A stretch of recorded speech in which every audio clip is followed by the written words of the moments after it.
Hi there everybody, it's Miss Amanda here, nature name Salamanda, and we have Lennon right here. We couldn't think of a better way to spend this snow day than to practice our survival skills. So this is in my very own backyard, and we are just going to talk to y'all about some important survival tips when it comes to days like snow days. So what we had was some string and a tarp and a few stakes back here, and we set it up between two trees.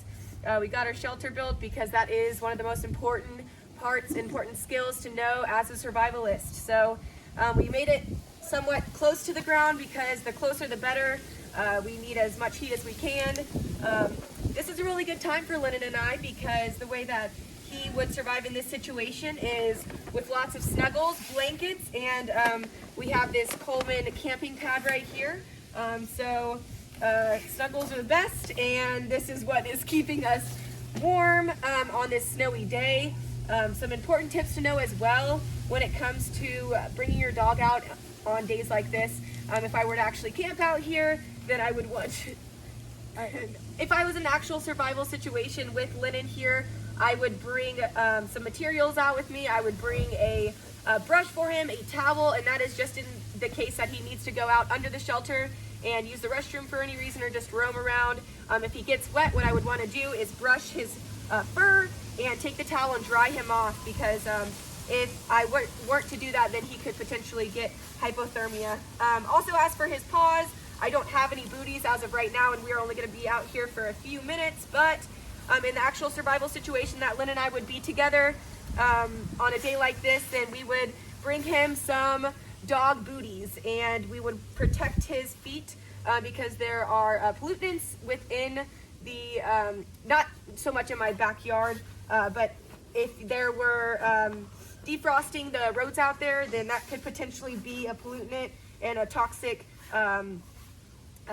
material in his paws. So we want to make sure that he doesn't like the hat.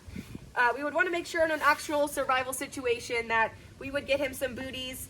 We would bring probably 3 bottles of water, 2 for him, 1 for me, just if we were staying overnight. We would want to make sure he's hydrated, because in weather like this, dogs need to maintain their hydration. They are not really moving around as much because of the weather. So we would want to make sure that he stayed hydrated as possible, and that goes for me as well. So we are not in a real survival situation, but we just wanted to have some fun today and give y'all some tips on what to do if you ever just want to go out camping during the winter. If you ever want to make a trip to Colorado or a place that it snows, then you could have these skills in your back pocket. You and your pup can have these skills in your back pocket.